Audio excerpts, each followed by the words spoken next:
That's wonderful. Yeah, nice. Who taught it? Was it the university people, or was it townspeople who taught? The townspeople. I mean, we had the regular teachers. None of the staff of the school was from the university. We did use the university's library. It was kind of a town university library. Sure. And then I went to the university there. Yeah. Got my bachelor's degree in electrical engineering. Electrical engineering. And then got an RTC. So for the presentation, we have Andrew Barron from Jews for Jesus. He is the director of Jews for Jesus Canada, right?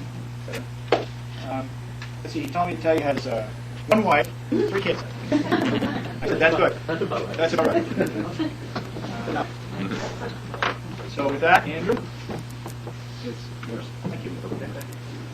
And I will try to run the machine when you're ready. It'll be about 1 minute. Sorry. See, I kept telling you guys this way. See what's up here. So please feel free to shift around and get close. I'm Andrew Barron. I'm the director of Jews for Jesus in Canada. I've been serving the Lord with Jews for Jesus for 25 years, and I've been in Western New York the past few weeks doing this presentation. This is number 22 this month, and I've got one more in Buffalo tomorrow, and then I'm finished. So I think by now I'm probably going to be able to do it right for you. Many people don't understand Jews for Jesus. They think that it's a contradiction or an oxymoron. I guess it's something like vegetarians for roast beef.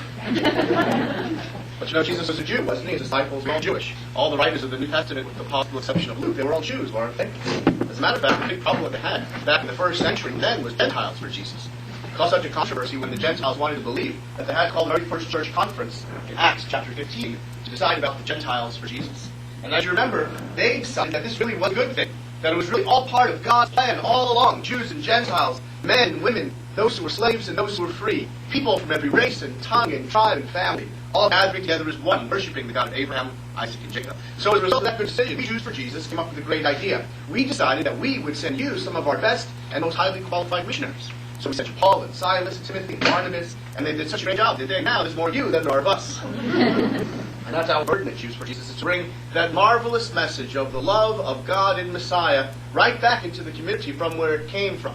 I'll tell you more about our ministry later, but first we're going to share together this presentation, which is called Christ in the Passover.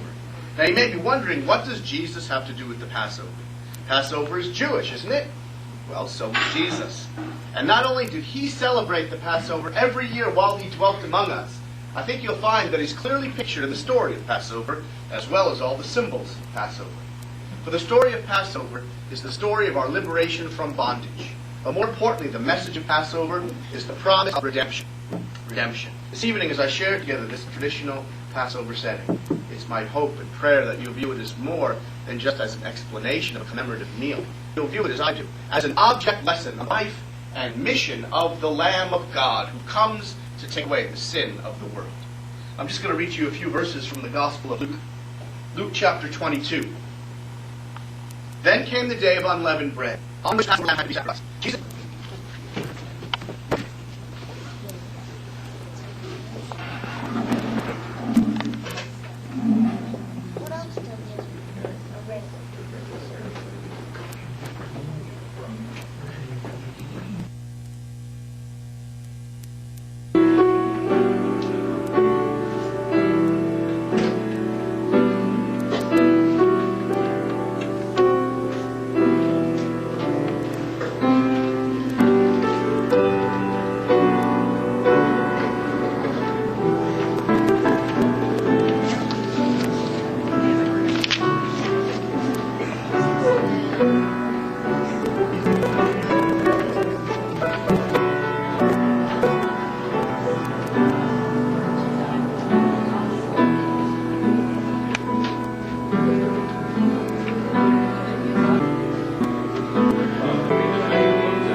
give you a new commandment, that you love one another.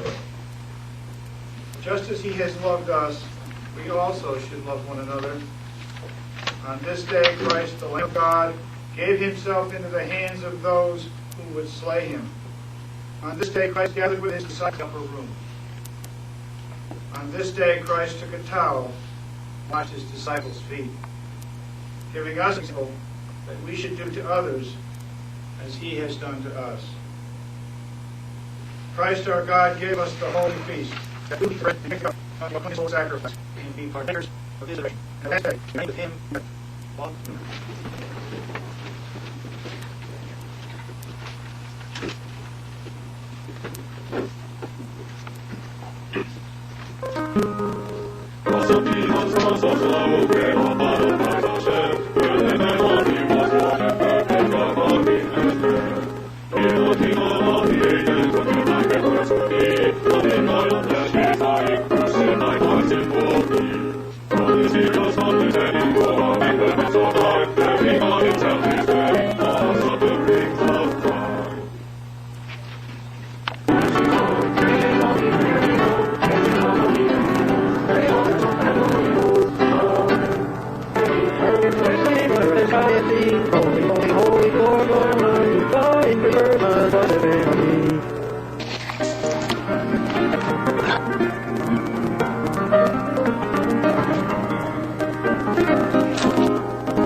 This is cool. We tried everything to do. And this is very bad. We can't go across. Oh, we want to get rid of the and that's what we do. And last over here, we just do one, so it's lucky for you. Yeah, there we go. Same ideas. We're ready to look at. Let's stick here. And also, let's see. Well, check it. I'll look at it again. This is over. I agree.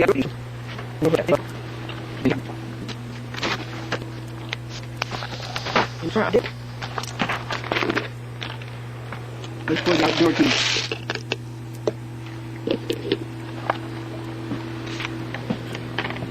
This comes from Wisconsin.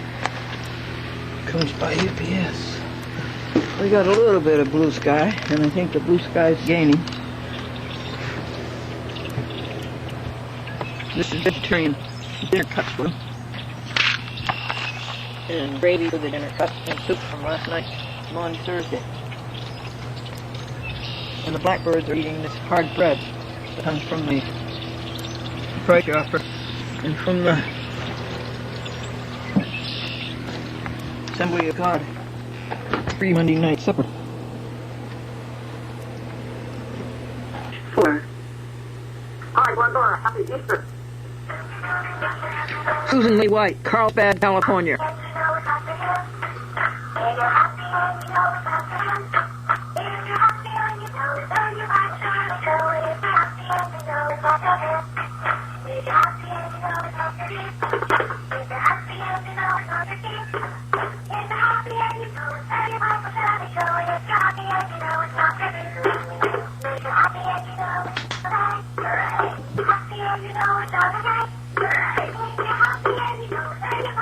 Happy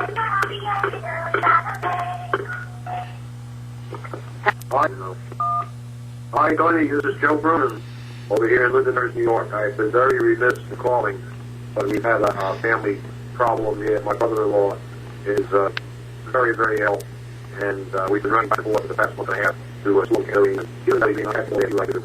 Just he's a chance, he's a great for the but he's not being, he should really go to the column. Hey, you guys are something to the left, another fellow. Hey, this show is a little easy. It was 426, and I do well. Sì, ma sicuramente devono fare più.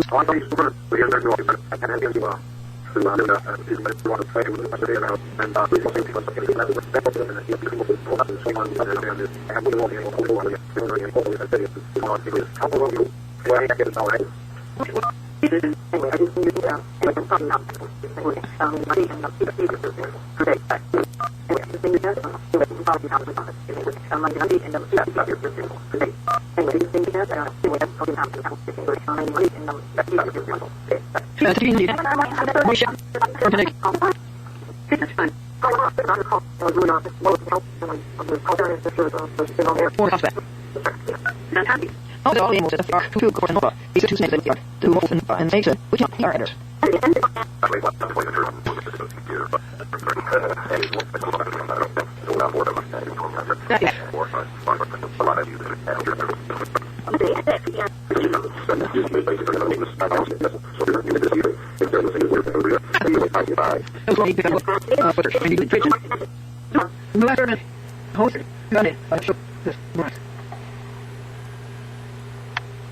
It's a movie tour.